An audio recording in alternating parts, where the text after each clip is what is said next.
वर्तमान में भारतीय बैंकिंग एवं वित्तीय संस्थानों पर साइबर हमलों की संख्या बढ़ गई है। कई शहरी सहकारी बैंकों और जिला सहकारी बैंकों पर साइबर हमला किया गया है, जिससे करोड़ों रुपए का नुकसान बैंकों को नुकसान उठाना पड़ा है। पिछले वर्ष राज्य सहकारी बैंक पर भी इसी प्रकार का असफल प्रयास किया गया था। इस पृष्ठभूमि में राज्य सहकारी बैंक ने जमाकर्ताओं के पैसे को सुरक्षित रखने के उद्देश्य से रिजर्व बैंक के दिशा निर्देशों के अनुसार वाशी में सहकारी समितियों को अपने स्वयं के परिसर में रिजर्व बैंक के दिशा निर्देशों के अनुसार वाशी में सहकार सुरक्षा के नाम से अपने स्वयं के परिसर में लगभग 50 करोड़ रुपए परिसर सहित के पूंजी निवेश के साथ एक सुसज्जित एक सायबर सुरक्षा परिचालन केंद्र CSOC स्थापित किया गया है। भारतामध्ये सगळ्यात पहिल्यांदा सहकारी बँकिंग क्षेत्रामध्ये सायबर सिक्युरिटी ऑपरेशन सेंटर ही एस्टॅब्लिश करणारी एकमेव बँक आहे। ही आम्ही स्वतः करता हे नुसतं केलेलं नाही, आम्ही संपूर्ण सायबर सिक्युरिटी ऑपरेशन सेंटरचा उपयोग राज्यातील सर्व 31 जिल्हा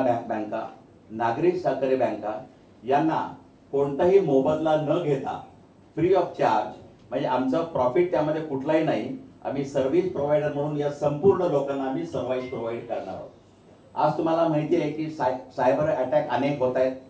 नुकतंच एका जिल्हा बँकेवर सायबर अटॅक होऊन 36 कोटी रुपयाचं त्यांचं नुकसान झालं, आपण ऐकलं असेल। मध्यंतरी एक अर्बन कोऑपरेटिव्ह बँकेवर, पुण्यातल्या शेड्यूल बँकेवर सायबर अटॅक होऊन 94 कोटी रुपये एका मिनिटामध्ये गेल्याचं आपण ऐकलं असेल।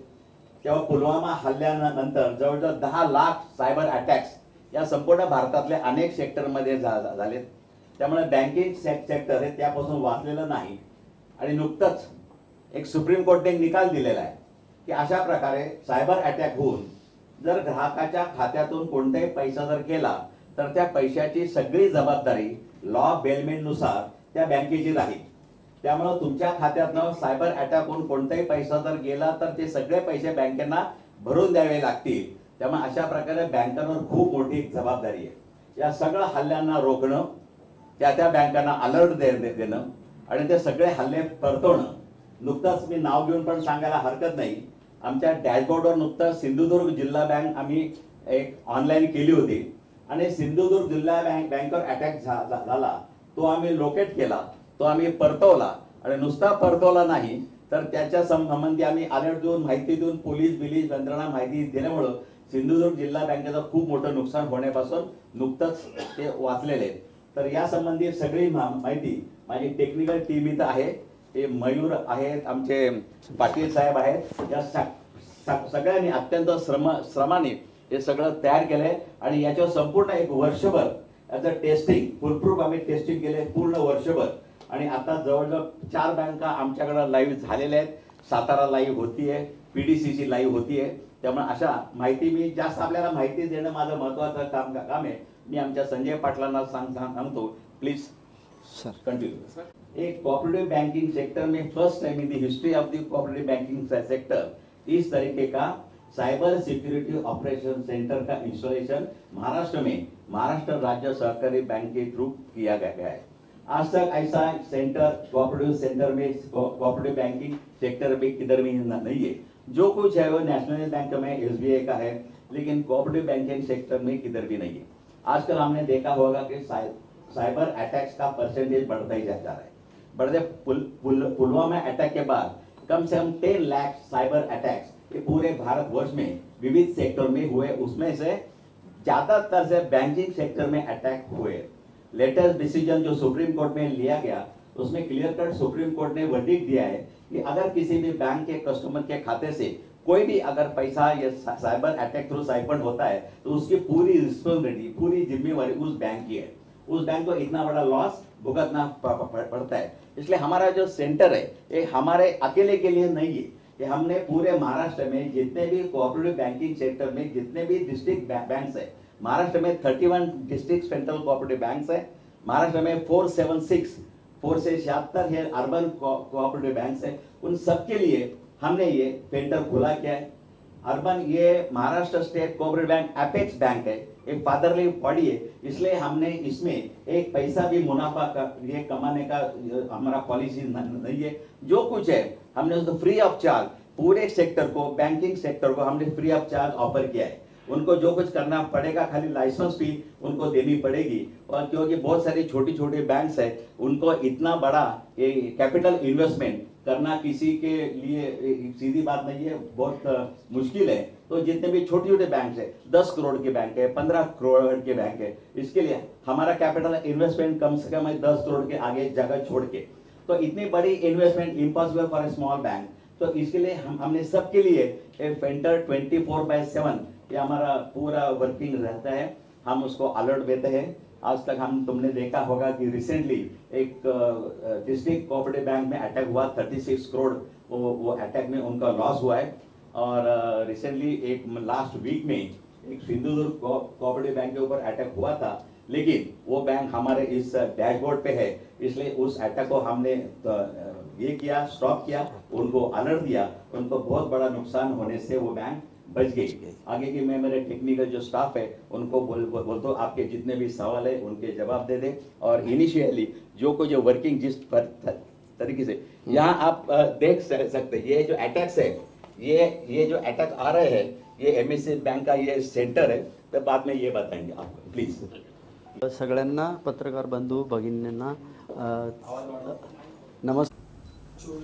24 तासामध्ये आमच्याकडे ऑन एन एव्हरेज 2 किंवा 3 अलर्ट जनरेट होतात, जे ऍक्च्युअल अटॅक्स करायचा प्रयत्न असतो। बाकी मेजर आणि मायनर आणि मेजर मध्ये जास्त जे अटॅक्स असतात ते कधी फॉल्स पॉझिटिव्ह पण असू शकतात, की आपण लेजिटिमेट डेटा ट्रॅफिक केलेलं आहे, सेंड केलेला आहे किंवा एखादा मेल डाउनलोड केलेला आहे, ते लेजिटिमेट असू शकतं। पण ऑन एन एव्हरेज जर ऍक्च्युअल अटॅक बघितले तर 24 तासामध्ये 3 किंवा 4 असतात। नाही, पण असा कोणी कुठला इव्हेंट गेल्या काही दिवसात, गेल्या काही महिन्यात तुम्ही ऑब्झर्व केलात का की जिथे तुमच्या ऍव्हरेज पेक्षा खूप जास्त अलर्ट्स आलेत एकाच वेळी, असं काही झालंय का? हो, असं होतं ना, पण मग ते मेजर किंवा मायनर मध्ये जातात, की म्हणजे एखादा युजर आहे ज्याने 5 वेळेस पासवर्ड चुकीचा टाकलेला आहे, तर तो अलर्ट जनरेट होतो, पण तो लेजिटिमेट असतो कारण की युजरने ते चुकून टाकलेलं असतं किंवा तो पासवर्ड विसरलेला असतो, त्यामुळे ते होतात। सर फॉर एक्झाम्पल एखादा युजर आहे माझा की वाशी ब्रांचला आहे तो, आणि त्यांनी लॉग इन आता केलं 10:06 आणि लगेचच 10:07 किंवा 8व्या मिनिटाला तो बोरली ब्रँचवरून जर लॉग इन होत असेल तर हे सस्पिशियस मध्ये जातं, कारण का एकतर पासवर्ड लगेच त्यांनी फोनवरून सांगितलाय किंवा तो इथे नाही आहे, तर हे सस्पिशियस मध्ये जातात। तर ते आम्हाला इथं अलर्ट लगेचच्या लगेच समजतात। किंवा माझे सर जर असतील की डे टू डे त्यांचं अनालिसिस असतं की ते 9:10 लॉग इन करणार आहेत, आणि अचानक मला रात्री 12 वाजता त्यांनी जर लॉग इन केलेलं आहे तर सस्पिशियस आहे की सर जागेवरच नाही आहेत। मग ह्या गोष्टी आम्ही पूर्ण खात्री करतो की, आणि त्याचा एक बिहेवियर पॅटर्न असतो पूर्णच्या पूर्ण सगळा, आणि सगळ्या व्यक्तीचा मिळून सगळ्या पॅटर्न तयार होऊन मग ह्याच्यावरती आम्ही काम करतो सर। याला युजर बिहेवियर अनालिसिस असं म्हणतात, कारण प्रत्येक युजरचं बिहेवियर काय पॅटर्न मध्ये होतं हे AI बेस्ड ऍप्लिकेशन मधून ते रेकॉर्ड केलं जातं। राईट फ्रॉम डे 1 हे रेडी नसतं, ओव्हर द पिरियड त्याचं अनालिसिस होत मग एकदा ते झालं की प्रत्येक युजर कसा वागतोय हे सुद्धा आपल्याला याच्यातून समजू शकतो।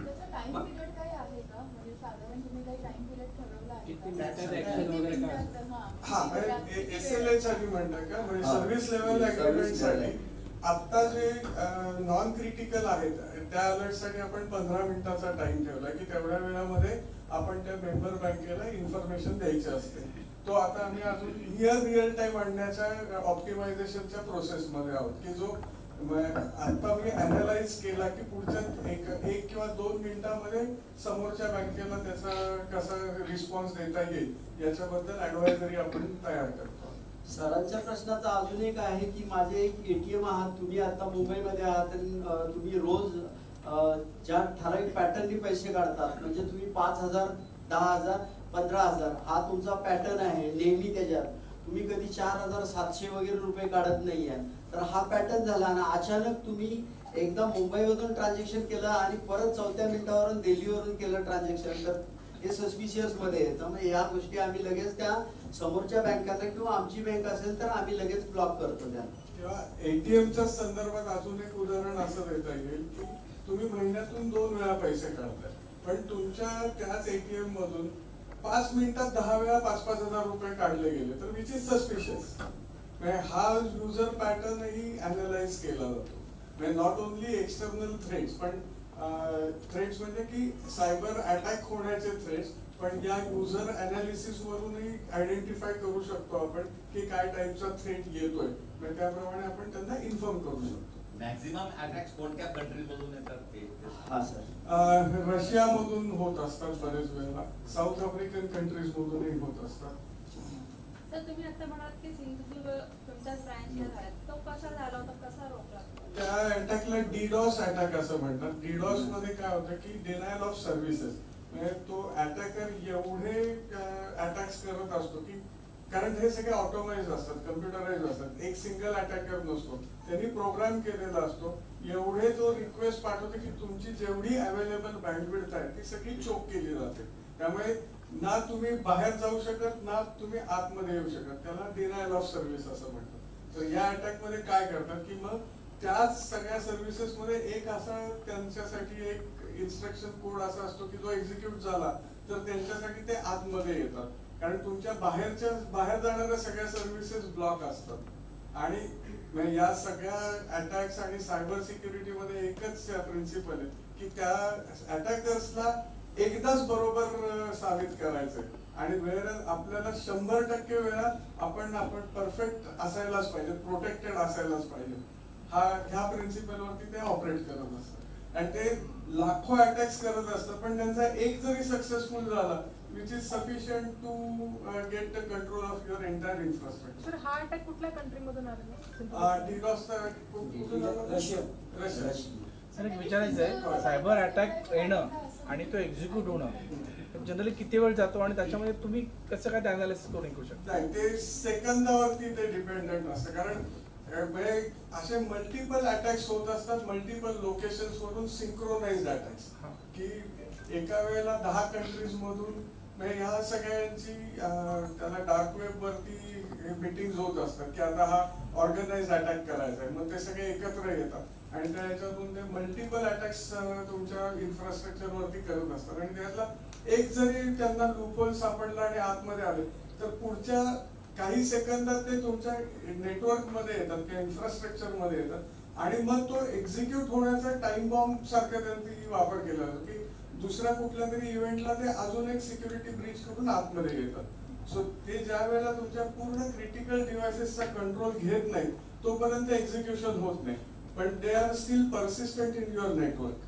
ते त्यांना फेवरेबल कंडिशन्स ज्या वेळेला अवेलेबल होतात त्यावेळेला ते एक्झिक्यूट होतात. त्याच्या आधी तुम्ही अनालाइज करू शकता. ज्यावेळेला ते परसिस्टंट असतात त्यावेळेला आपल्या अनालिसिस आणि याच्यातून त्यांना आपण इन्फॉर्मेशन काढतो की बाबा हा कोड आपल्या नेटवर्क मध्ये आलेला आहे की जो सस्पिशियस आहे, की ज्याचं कंपॅरिझन ज्या ऍडवायझरीज RBI किंवा नाबार्ड किंवा सर्टिन वाले देत असतात त्याच्याशी कम्पेअर केलं जातं आणि मग त्या मेंबर बँकेला किंवा आमच्या बँकेला सांगितलं जातं की हा तुमच्याकडे थ्रेट असू शकतो, तुम्ही याच्यावरती अशा पद्धतीने यंत्रणा करा की हा रिमूव्ह केला जाईल.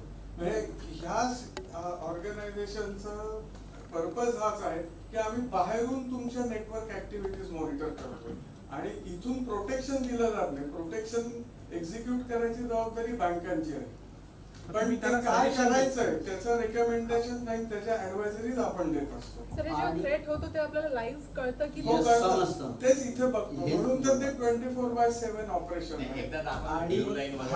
आणि आम्ही त्याला पूर्ण त्याची स्टेजेस माहिती असतात आम्हाला की फायरवॉल वरून आम्ही त्याला परतवलेला आहे, फायरवॉल पर्यंत तो अटॅक करतोय, त्याचं स्टेटस काय आहे ते पण आम्हाला समजतं.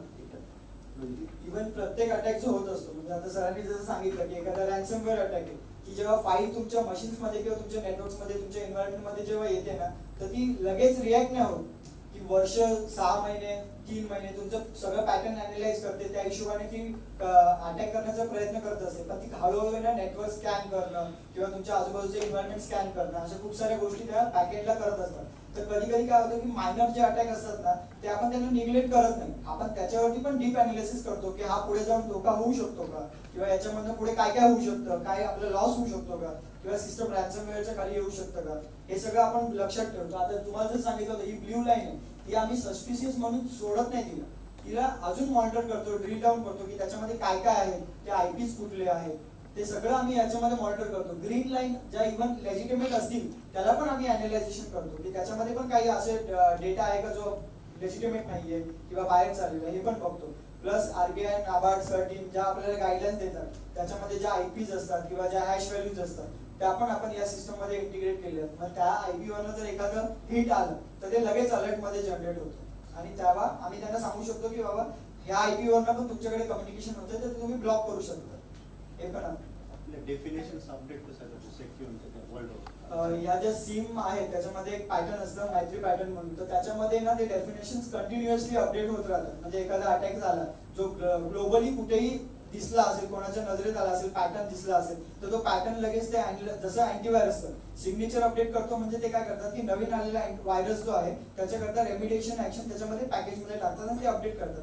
सेम वे आपल्या सिक्युअर टूल मध्ये एखादं पॅटर्न जर कुठे निदर्शनास आलं असेल तर ते लगेच त्यांच्यावरती सिग्नेचर बनवतात, त्याला अलर्ट कसं जनरेट करू शकतो ते दाखवतात आणि ते डेली बेसिसवरती त्यांचे सिग्नेचर अपडेट करतात. अटॅक जे येतात दिवसभरात किंवा त्या सब्जेक्ट टाइममध्ये मी म्हणतात की लाखो सायबर अटॅक होतात, तेवढे अटॅक किंवा तेवढे ना की आपण राज्य सहकारी बँकेच्या सीसॉक सेंटर सायबर सिक्युरिटी ऑपरेशन सेंटरमध्ये आपण स्वागत आहे सगळ्यांचं. आम्ही सर 2018-19ला सरांनी आत्ता आपल्याला सांगितलं की एका बँकेवरती सायबर हल्ला झाला. त्याच्यानंतर आमच्या अनास्कर सरांना त्यांच्या मनामध्ये कंटिन्युअस ह्याचा विचार चालू झाला की आपल्याला ह्या सहकारी क्षेत्रासाठी DCCBs अर्बन बँकांसाठी सायबर हल्ले होऊ नयेत याच्यासाठी काहीतरी यंत्रणा करायची आहे. आणि विचार चालू झाल्यानंतर आम्ही सगळ्यांनी मिळून आमच्या मॅनेजमेंट म्हणून सगळ्यांनी मिळून विचार केला की हा सायबर सिक्युरिटी ऑपरेशन सेंटर उभा करायचा आहे.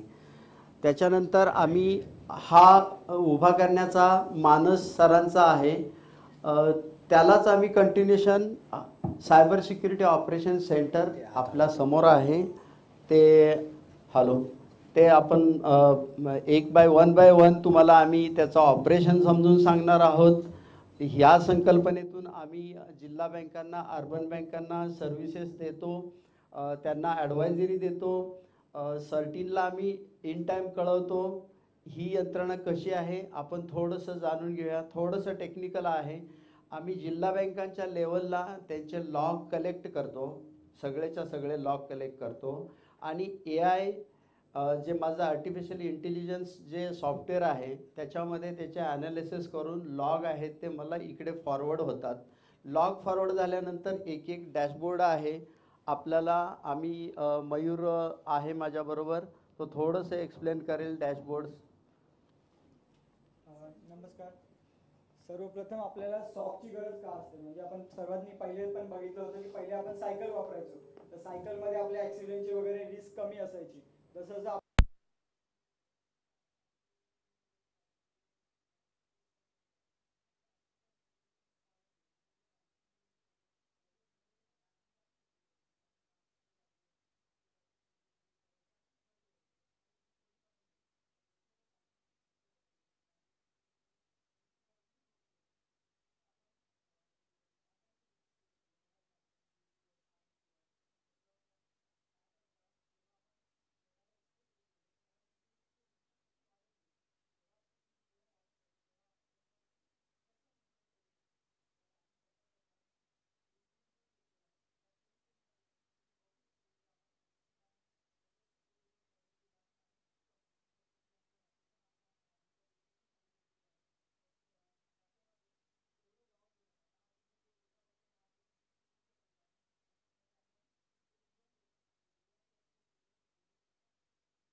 ऍक्शन घेतो की आपण याच्यावरती कुठपर्यंत आलेलं आहे, कोणत्या लेवल पर्यंत ब्रीच झालेलं आहे, त्याच्यानंतर त्यांनी काय काय ऍक्शन घेतली, आपला डेटा आपल्या इन्व्हायरमेंटच्या बाहेर गेलाय की नाही, हे सगळं अॅनालिसिस करून आपण बँकांना ऍडवायझरी पाठवतो की तुम्ही आता त्याच्यावरती काय ऍक्शन घेतली पाहिजे. रिकमेंडेशन सोल्युशन पण देतो आपण त्याच्यावरती. तर आता हे ऍक्च्युअली अटॅक कसा येतो इकडे दाखवा सगळं. हा सर दाखवतो. थोडंसं मागे घेऊन जातो की प्रत्येक मुवमेंटला म्हणजे आपण बँकेत गेलो, बॅलन्स इन्क्वायरी केली, पैसे काढले किंवा बॅलन्स ट्रान्सफर केले, तर प्रत्येक ह्याचं बॅक एंडला त्याचे एक लॉग तयार होतात, हिस्ट्री तयार होती आणि त्या हिस्ट्रीवर आम्हाला समजतं की हे सस्पिशियस आहे काय आहे, त्याच्यावरती आम्ही काम करतो. म्हणजे लॉग जे येतात ते कसे येतात, म्हणजे आपण ज्याला म्हणतो की डिजिटल फुटप्रिंट, आपण प्रत्येक गुन्हेगार हा आपला डिजिटल फुटप्रिंट सोडत असतो. त्याने कुठून आलाय, त्याचं कसं एंट्री पॉईंट होता, तसंच आपल्याला इथे पण बघू शकतात की फॉर एक्झाम्पल आता हे जे ब्ल्यू लाईन आहेत याच्यामध्ये सस्पिशियस काहीतरी होतं आणि तुम्ही ही बघू शकता ग्रीन लाईन आहे. ग्रीन जी लाईन आहे त्याच्यामध्ये लेजिटिमेट ट्रॅफिक आहे, म्हणजे जेन्युइनली काहीतरी आपण रिक्वेस्ट केलेली आहे, त्याचा आपल्याला रिप्लाय आलाय. फॉर एक्झाम्पल आपण गुगल क्रोम ओपन करून त्याच्यामध्ये फेसबुक किंवा काहीतरी google.com ओपन केलं तर ती लेजिटिमेट ट्रॅफिक आहे म्हणून एक ग्रीन लाईन येते. ब्ल्यू लाईन म्हणजे त्याच्यामध्ये काहीतरी एक तर संभाव्य धोका असू शकतो, पुढे जाऊन त्याचं अटॅक मध्ये रूपांतर होऊ शकतं. हे आपल्याला या डॅशबोर्ड वरती कळतं की फॉर एक्झाम्पल आता कॅनडावरनं जी ब्ल्यू लाईन येते तर आपलं काहीतरी एखादं तिकडनं अटॅकर AI थ्रू, आता मॅन्युअली हे पॉसिबल होत नाही, तर AI थ्रू जर कोणी अटॅक करायचा प्रयत्न केला किंवा त्यांनी काहीतरी सिस्टम जनरेटेड डेटा अपलोड होतोय किंवा डाउनलोड होतोय तर हे सगळं आपल्याला सस्पिशियस ऍक्टिव्हिटी मध्ये दिसतं. म्हणजे ही ब्ल्यू लाईन म्हणजे एखादी सस्पिशियस ऍक्टिव्हिटी होते, मग याच्यावरती आपण अनालायझेशन करतो, त्याला मॉनिटर करतो की त्याच्यामधनं नक्की काय डेटा बाहेर गेलेला आहे किंवा तो जाण्याची शक्यता होती का, किंवा त्याच्यावरती आपण रिकमेंडेशन सोल्युशन पण सांगतो की काय करू शकतो, त्याला ब्लॉक कसं करू शकतो, कोणत्या लेवल पर्यंत तो आलेला आहे. तर हे सगळं आपल्याला या डॅशबोर्ड वरती कळतं. प्लस त्याचे आपले कोणते डिव्हाइस आहेत ज्याच्यामध्ये आपला डेटा अपलोड होतोय. आता हे नेटवर्क डिव्हाइसेस आहेत सगळे, हे विंडोजचे डिव्हाइसेस आहेत, हे सगळं आपल्याला या डॅशबोर्ड वरती कळतं. प्लस आतापर्यंतचे अलर्ट किती झाले, हा डेटा तुमचा आपला 7 दिवसाचा आहे, याच्यामध्ये अलर्ट 21 अलर्ट आलेले होते. तर लास्ट टाइम जसं सरांनी सांगितलं डीडॉस अटॅक आम्ही कसं वाचवलं, तर डीडॉस वरती त्यांनी जर अटॅक झाला असता तर त्यांच्या सगळ्या सर्व्हिसेस हॅम्पर झाल्या असत्या. बँक 1 दिवसाकरता, 1 महिन्याकरता किंवा कदाचित 6 महिन्याकरता पण ती बंद राहू शकली असती. तर आम्ही वेळेतच त्यांना इन्फॉर्म केलं, त्याच्यावरती सोल्युशन दिले की ते काय करू शकतात, त्याच्यावरती आयसोलेशन मध्ये टाकू शकतात, काय सर्व्हिसेस घेऊ शकतात आणि या प्रकारे तो धोका आपण संभाव्य टाळू शकतो. तसंच आता आमच्याकडे अनालिसिस आणि आम्ही त्यांना सिक्युरिटी कसं प्रोव्हाइड करतो हे सांगते टेक्निकल वे. जसं सरांनी सांगितलं की आपण हे नेटवर्क डिव्हाइसेस मॉनिटर करतो. त्याचे इथे बघू शकता तुम्ही, आपण एवढे इव्हेंट्स मॉनिटर केले, त्याच्यामध्ये जे सस्पिशियस थ्रेट्स आपल्याला डिटेक्ट झालेले आहेत ते इथे 21 मिलियन थ्रेट्स आहेत. त्या थ्रेट्स मधून जे क्रिटिकल लेवलचे अलर्ट्स आहेत ते टोटल आपल्याला 7 डेज मध्ये 21 अलर्ट्स जनरेट झालेले आहेत. आता याच्यामध्ये जेव्हा आपला अलर्ट जनरेट होतो त्याच्या मीन्स जेव्हा थ्रेट्स आपले येतात, इव्हेंट्स येतात, तेव्हा मी सॉफ्ट टीम काय करते की कम्प्लिटली मॉनिटरिंग करते की कसं पर्टिक्युलर इव्हेंट्स कसे येत आहेत, त्याच्यामध्ये काही सस्पिशियस आहे का. त्याच्यावरून जर सपोज आम्हाला इव्हेंट्स अँड थ्रेट्समध्ये काही सस्पिशियस काही भेटलं तर आम्ही सेम रिकमेंडेशन तसे इन्फॉर्म करतो क्लायंटला आणि तसं ते प्रिव्हेंट करायचं ट्राय करतो. मीन्स आपल्याला इन फ्युचरमध्ये जे अलर्ट्स येणार आहेत ते आधीच आपल्या थ्रेट्समधूनच प्रिव्हेंट करायचं आम्ही ट्राय करतो. आता तुम्ही इथे बघू शकता आपण MSC बँकचा डॅशबोर्ड आहे, अलर्ट डॅशबोर्ड. आता हा लास्ट 60 मिनिट्सचा डॅशबोर्ड आहे. याच्यामध्ये लास्ट 60 मिनिट्समध्ये क्रिटिकल अलर्ट्स नाही आलेले आहेत काही. इथे तुम्ही बघू शकता पण त्याचे सेव्हरिटी वाईज अलर्ट्स असतात, मायनर, मेजर अँड क्रिटिकल. आता इथे बघू शकता तुम्ही फर्स्ट जेव्हा अलर्ट जनरेट होतो तो त्याची कॅटेगरी मायनर लेवलला असते. तर आम्ही काय करतो जेव्हा मायनर अलर्ट जनरेट होतो ते पण आम्ही चेक करतो. But most of the time काय असतं मायनर अलर्ट्स हे लेजिटिमेट पण असू शकतात. इफ काही त्याच्यात सस्पिशियस असेल तर आम्ही ते पण क्लायंटला इन्फॉर्म करतो तसं आणि तसं रिकमेंडेशन देतो. मीन्स तो इन फ्युचरमध्ये मेजर अँड क्रिटिकल होण्यापासून आम्ही त्याला प्रिव्हेंट करू शकतो. सर आमच्याकडे इथे टेक्निकल पूर्ण अनालिसिस बसलेले आहेत. प्रत्येक ज्या वेळेला जे अनालिसिस येतात एंट्री करतात त्यावेळेला त्यांचं हे आज या शिफ्टमध्ये आहेत हे आम्हाला पहिलं कळतं. त्याच्यानंतर जे पण लॉग्स असतात ते प्रत्येकाला ऑटोमॅटिक असाइन होतात आणि लेवल असते त्याची लेवल 1, 2, 3 आणि त्यानुसार हे अनालिसिस केल्यानंतर त्यांच्या लेवल वरती लेवलला एस्केलेट होतात. याला एक सिस्टम आहे, तिकीट मॅनेजमेंट सिस्टम आहे, ऑटोमेशन आहे. जो ज्या वेळेला येईल त्यालाच तो तिकीट असाइन होतं आणि त्यांनी एंड ऑफ डेला किती तिकीट क्लोज केलेले आहेत आणि ऍडवायझरी समोरच्या बँकांना कुठल्या कुठल्या ऍडवायझरी दिलेल्या आहेत आणि त्याच्यावर त्यांनी ते तिकीट क्लोज करणं बंधनकारक आहे त्यांना. आणि त्याच्यानंतर आम्ही त्यांच्याकडून पण तिकीट क्लोज करून घेतो, त्यांना हेल्प करतो, त्यांच्या नेटवर्किंग मध्ये असेल तर त्यांना पण बोलतो आम्ही त्यांच्याशी. आणि अशा पद्धतीने आम्ही 24/7 ही सर्व्हिसेस कंटिन्युअस आमची चालू राहते अविरतपणे. प्रश्न असेल तर आपण विचारू शकतो. पाटील साहेब, आता हा जो आपला सेटअप आहे या याच्यामध्ये आपण 20 ते 25 बँका ऑनबोर्ड करू शकतो. म्हणजे कित्येक कोटी हे अनालिसिस करण्याची क्षमता आत्ताच्या इन्फ्रास्ट्रक्चरची. आणि जर का अजून बँका वाढल्या किंवा अजून इन्फ्रास्ट्रक्चर ते स्केलेबल आपण ठेवलेलं आहे की पुढे जाऊन 50 काय 100 बँका सुद्धा आपण ऑनबोर्ड करू शकू, एवढं इन्फ्रास्ट्रक्चर स्केलेबल आहे. स्केलेबल याचा अर्थ काय की या याच्यामध्ये ऍडिशनल हार्डवेअर आपण ठेवू शकतो की जे आलं की प्लग इन करून आपण कपॅसिटी वाढवू शकतो.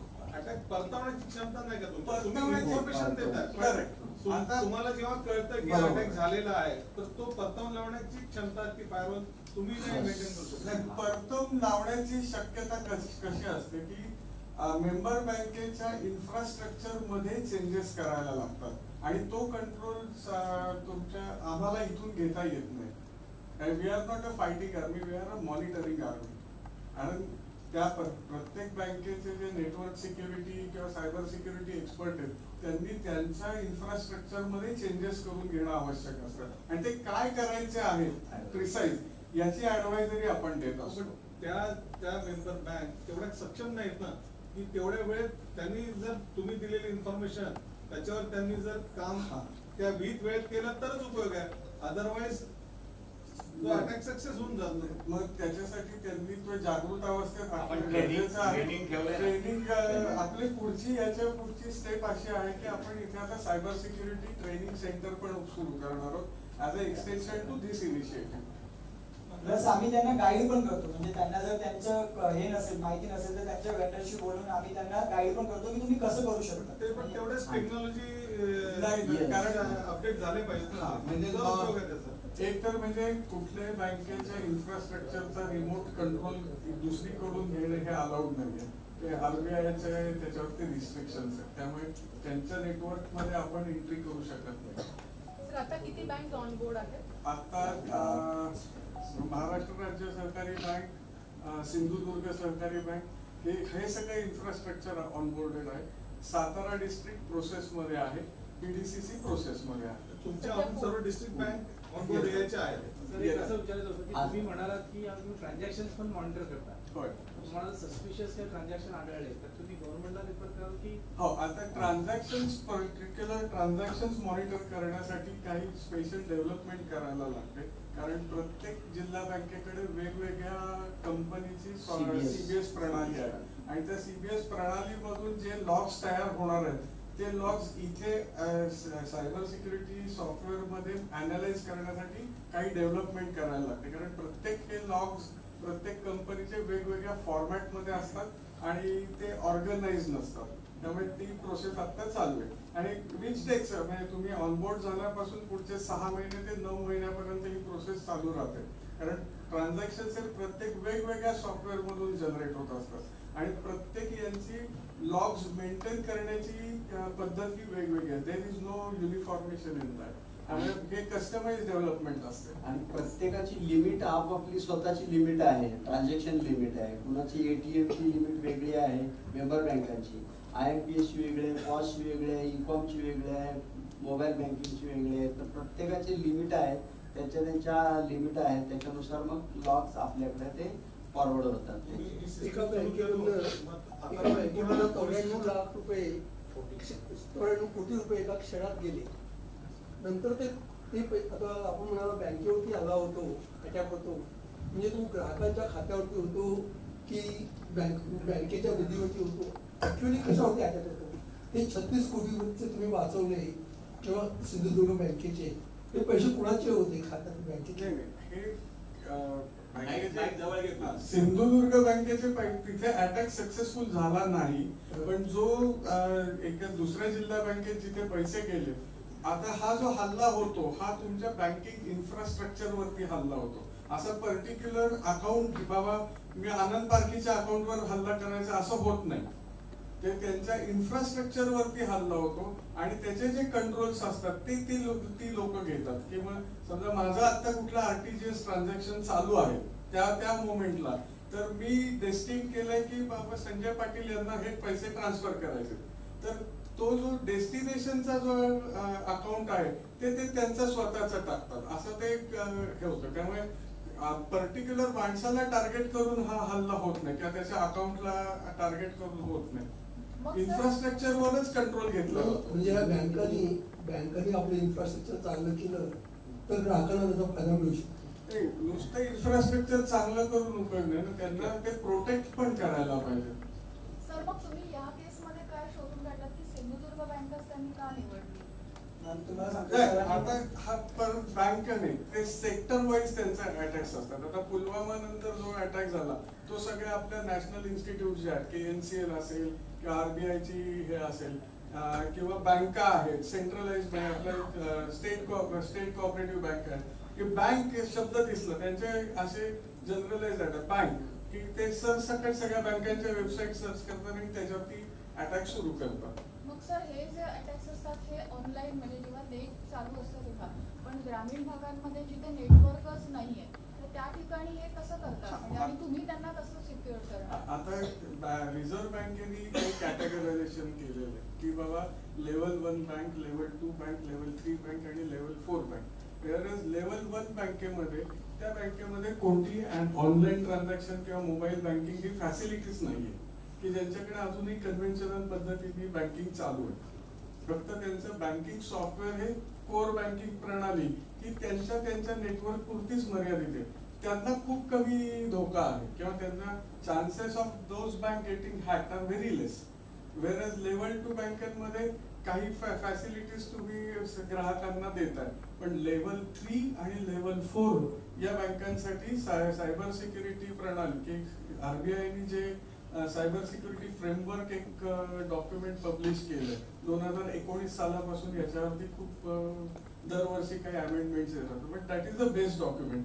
त्या डॉक्युमेंट प्रमाणे प्रत्येक बँकेने आपल्या यंत्रणा ही सुरक्षित करणं अपेक्षित आहे.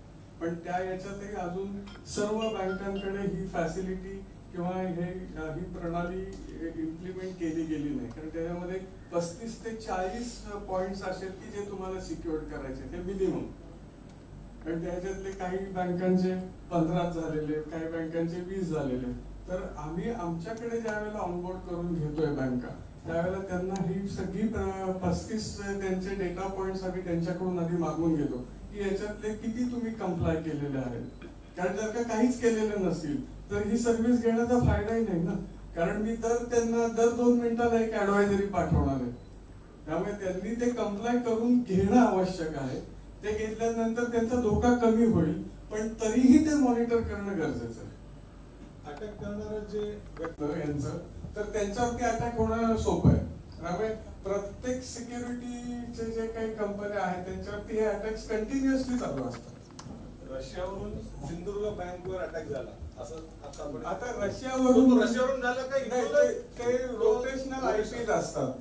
त्यामध्ये तो बसलेला असेल अजून कुठल्या तरी दुसऱ्याच कंट्रीमध्ये, तो रायगड बंद पण करू शकतो. त्यांच्याकडे VPN असते ऍक्च्युअली, ते वेगवेगळ्या कंट्रीज मॅनिप्युलेट करू शकतात. जम्पिंग आयपीज असतात त्यांची.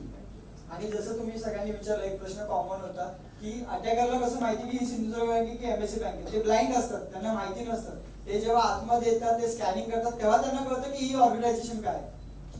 आणि मग तेव्हाच त्यांना कळतं की यांची सिक्युरिटी लेवल किती आहे, म्हणजे ही ब्रिचेबल आहे नाही आहे. त्यांच्या दृष्टीने आधी फक्त एंट्री मिळवणं हाच त्यांचा एंट्री मिळवणं आणि आतली इन्फॉर्मेशन बाहेर पास करणं.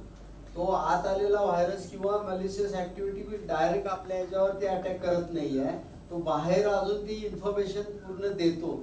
या घटनेमध्ये आपल्याला कळायला पाहिजे की आपली इन्फॉर्मेशन बाहेर किती प्रमाणात जाते. वर्षामध्ये सहकाराअंतर्गत सहकार कोऑपरेशन अमंगस्ट कोऑपरेटिव्ह हे जे प्रिन्सिपल आहे त्या प्रिन्सिपलच्या आधारे ही अपेक्स बँक आहे, ही शिखर बँक आहे. हे शिखर बँकेचे 3 टायर सिस्टीम मध्ये आमच्या नंतर एक ती जिल्हा बँका, त्याच्यानंतर पॅक्स आहे. त्यामुळे 3 स्टार जे ग्रामीण अर्थव्यवस्था आहे तिला जर सक्षम करायचं असेल तर हे आम्ही त्या जिल्हा बँकांपर्यंत पेनिट्रेट केलं पाहिजे. त्याच्याकरता आम्ही कुठलाही .1 पैसा आम्ही यांच्याकडून काही प्रॉफिट कमवत नाही, चार्जेस आमचे अजिबात नाही. कारण काय आमचे शिखर बँकेचं कामच ते आहे. आता आम्ही बघा तुम्ही हे म्हणत असता आम्ही नुकतीच नागपूर जिल्हा बँक आम्ही घेतलेली आहे. आज नागपूर जिल्हा बँक आम्ही जवळजवळ 14 वर्ष नागपूर जिल्ह्यामध्ये काही ते बँक वर आलेले नाही लॉसमध्ये, ती आम्ही आता ऍडमिनिस्ट्रेटर म्हणजे एक institutional administrator first time in the history एका संस्थेला दुसऱ्या संस्था प्रशासक म्हणून शासनाने नियुक्ती केली फर्स्ट टाइम. नाशिक जिल्हा बँक आम्ही घेतली. नाशिक जिल्हा बँकेला 900 कोटी रुपयाचा लॉस आहे. नाशिक जिल्हा बँक वर्षानुवर्ष बंद आहे तुम्हाला माहिती आहे. आणि नाशिक जिल्हा बँक बंद आहे त्यामुळे टॅक्सला लोन पुरवठा होत नाही, टॅक्सला होत नाही त्यामुळे शेतकऱ्याला नाही होत. त्यामुळे नाशिक जिल्ह्याची संपूर्ण परिस्थिती तुम्हाला विदारक दिसते. त्यामुळे तिथं पण आज आमच्या बँकेला एका institutional adviser he first time in the history आम्ही इन्स्टिट्यूशनल आजपर्यंत प्रशासक म्हणजे ह्युमन बिईंग असायचा. त्यामुळे आम्ही कुठेही यामध्ये चार्जेस घेतच नाही. उलट आम्ही यात हे तसं केलंय तसं बँकिंग बाय कोलॅबरेशन आहे, बँकिंग बाय पार्टनरशिप आहे. म्हणजे पैसा आमचा आणि त्यांचे क्लायंट असतात आणि आम्ही त्यामध्ये 60-40 जर रेशो करतो, मॉनिटर ते करतात, त्याच्याबद्दल आम्ही सर्व्हिस चार्जेस त्यांना देतो. अशा प्रकारे हळूहळू आता नागपूर जिल्हा बँक बघा आम्ही पाडव्याला आम्ही इन्स्टिट्यूशनल ऍडमिनिस्ट्रेटर म्हणून घेतलं आणि आज मागच्या वेळी संपूर्ण वर्षभरात 129 कोटी रुपये त्यांचं लेंडिंग होत होतं. आज 3 महिन्यामध्ये आम्ही 190 कोटी रुपये लेंड केले. पैसा आमचा आहे आणि आम्ही त्यांना देतो. त्यामुळे त्यामध्ये कुठलाही मार्जिन नाही केलं. कारण काय यामध्ये एकच गोष्ट सांगतो, वरती आपण प्रेसमध्ये तुम्ही विचारलेल्या प्रश्नाला मी उत्तर देईन. आज त्याच्याकरता अपेक्स बँक ही स्ट्रॉंग असणं आवश्यक असतं. आज अपेक्स बँक ज्या पूर्वी बघायला जाते एवढी सक्षम नव्हती. मी जर सक्षम नाही तर माझ्या हाताखाली ज्या बँक आहेत त्यांना मी कसं काय सक्षम करणार. आज मात्र राज्य सहकारी बँक ही भारतामध्ये 5000 कोटीच्या नेटवर्क पेक्षा जास्त नेटवर्क असणारी एकमेव कोऑपरेटिव्ह बँक आहे. एकमेव राज्य सहकारी बँक मी म्हणत नाही. आज राज्य सहकारी बँकेचा तुम्ही ते नेटवर्क बघायला जाल तर 5000 कोटीच्या वर आहे. प्रॉफिट बघायला जाल तर जी बँक 1100 कोटी लॉस मध्ये होती ती आज 7000 कोटी रुपये नफ्यात आहे. त्यामुळे आम्ही हा सगळा जे माझ्या जिल्हा बँकांना जे सक्षम करायचे त्याच्याकरता लागणारा जो पैसा आहे त्याची आम्ही ऑलरेडी प्रोव्हिजन केलेली आहे नफ्यातनं. त्यामुळे पुढच्या भविष्य काळामध्ये संपूर्ण सिस्टीम जर आम्हाला सक्षम करायची असेल तर या ज्या सर्व्हिसेस आहेत जे आधुनिक आहेत ते आम्हाला याच्या पुढे या सर्व लोकांना फ्री ऑफ चार्जेस दिल्या पाहिजेत. कारण आमचा कुठे यामध्ये नफा कमवण्याचा उद्देश नाही. कारण आम्ही जर नुसतं एकटेच सक्षम आहोत आणि जिल्हा बँका सक्षम नाही. कारण का राज्य सहकारी बँकेला कोणत्याही परिस्थितीत शेतकऱ्यांना कर्ज देता येत नाही कायद्याने. आम्हाला जायचं असेल तर थ्रू जिल्हा बँक टॅक्स शेतकरी याच रूटनी जावं लागतं. आणि मग जिल्हा बँक जर बंद आहे, समजा नाशिक जर बंद असेल तर नाशिकच्या भागातल्या सगळ्या लोकांना आज अनेक बँका वीक आहे. तुम्हाला नाशिक आहे, नागपूर आहे, बुलढाणा आहे. आता बुलढाणा बँकेला आम्ही 300 कोटी रुपये जस्ट दिलेले आहेत आता. तर अशा प्रकारे यवतमाळ आहे. त्यामुळे अनेक बँका अडचणीत आहेत. तर ही सिस्टीम आम्हाला जर स्ट्रॉंग करायची असेल तर त्यांच्याकडे असणारा ज्या पैसा आहे त्या पैशाला प्रोटेक्शन हे देणं हे आमचं नैतिक नाही, हे आमची जबाबदारी आहे, कायदेशीर जबाबदारी आहे. त्यामुळे फर्स्ट टाइम तुम्हाला हे बघायला मिळत असेल की एखादी अपेक्स बँक अशी पुढे येऊन आणि भारतामध्ये असं अजून तरी कोणी केलेलं नाहीये. त्यामुळे आमचा उद्देश थोडा ब्रॉड आहे की सहकारातली 3 टायर सिस्टीम टोटल आम्हाला सक्षम करायच्या दृष्टिकोनातून आज आम्ही कार्यरत आहोत. त्यामुळे कुठेही यामध्ये नफा कमवण्याचा उद्देश नाही. की जे काही खर्च आहे आता हे स्पेशलाइज लोक आहेत, मी आता त्यांच्या समोर बोलत नाही, पण त्यांचे सॅलरी खूप हाय असते आणि हे लोकांना परवडत नाही. आज जर तुम्ही अर्बन कोऑपरेटिव्ह बँकेला जर 25 कोटीची बँक असेल एवढं इन्फ्रास्ट्रक्चर हे शक्यच नाही. आज मी ज्या बँकेचं नाव घेतलं तुम्ही 94 कोटी रुपये, ते खरं त्यांनी जर ही सिस्टीम ती बँक मोठी होती म्हणून ती तग धरली, ती मोठी शेड्यूल बँक होती म्हणून ती सस्टेन करू शकली. पण लहान बँकाने सस्टेन होणार नाही. त्यामुळे ही सिस्टीम आहे, ही सिस्टीम आम्ही आमचा आहे संपूर्ण 8 मजले ही प्रशिक्षण केंद्र आहे. जागा आमच्याकडे भरपूर आहे. त्यामुळे जशी जशी रिक्वायरमेंट येईल तसे आम्ही यामध्ये आम्ही इन्फ्यूज करू. त्याच्याकरता आज आम्ही 150 कोटी रुपयाची प्रोव्हिजन ऑलरेडी आमच्या बाजूला आहे.